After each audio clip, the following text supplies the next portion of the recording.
இங்கு கூடியிருக்கும் அனைவருக்கும் அஸ்ஸலாமு அலைக்கும் வரஹ்மத்துல்லாஹி வபரகாத்துஹு. எல்லாம் அல்ல அல்லாஹ்வின் நல்லருளால் ஸ்மார்ட் போன் சத்தமில்லாத சாந்தியும் வாட்ஸ்அப் சண்டைகள் இல்லாத சமாதானமும் நாம் அனைவர் மீதும் உண்டாவட்டுமாக. நான் இங்கு பேச எடுத்துக்கொண்ட தலைப்பு இளைஞர்களின் தடுமாற்றத்தில் ஸ்மார்ட் போனின் பங்கு.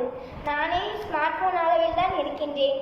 நான் என்ன பேசிவிடப் போகிறேன் என்று நடுவர்கள் எண்ணிவிடக்கூடாது. மெமரி கார்டு சுருட்டாலும் ஸ்டோரேஜ் குறையாது என்பது புதுமொழி என்று கூறி எனது உரையை துவங்குகின்றேன்.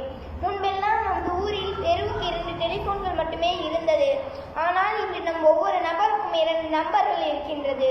முன்பு யாருக்காவது போன் வந்தால் அவர்களின் தெருவிற்கு போய் கூப்பிடுவோம். அவர்களும் நம் வீட்டிற்கு வந்து போன் பேசிவிட்டு அன்பு பாராட்டி விட்டு செல்வார்கள்.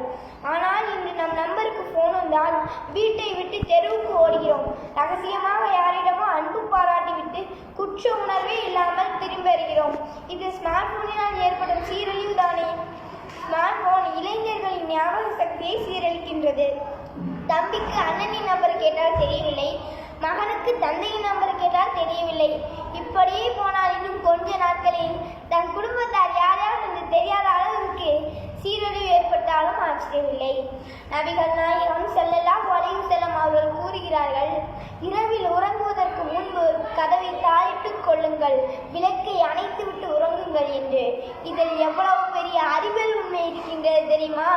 நமது உடலில் இரவில் தான் மெலட்டோனின் என்னும் ஹார்மோன் சுரக்கும். இதன் வேலை என்ன என்று தெரியுமா? இந்த ஹார்மோன் இரவில் சுரக்கும். இந்த ஹார்மோன் தூக்கம் மற்றும் விழிப்பு ஆகிய இரண்டையும் கட்டுப்படுகிறது.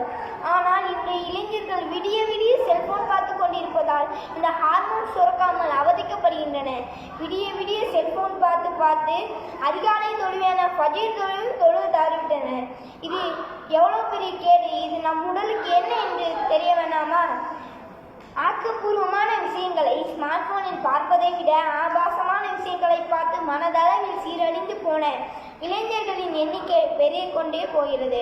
6 6 36 8 8 64 என்று மனப்பாடமாக கணக்கு போட்ட காலம் போய் இப்பொழுது கால்குலேட்டரில் 5 கூட்டி பார்க்கும் அளவுக்கு இன்றைய இளைஞர்கள் தள்ளப்பட்டு விட்டார்கள். போபியோ என்று நாம் அனைவருக்கும் தெரியும், பயம் என்று. நீரை கண்டு பயந்தால் அது ஹைட்ரோபோபியா, நாயை கண்டு பயந்தால் அது சைனோபோபியா, பேயை கண்டு பயந்தால் அது பாஸ்மோபோபியா. ஆனால் இன்று விஞ்ஞானிகள் ஒரு புதுவிதமான போபியாவை கண்டுபிடித்திருக்கின்றனர். அதுதான் நோமோபோபியா.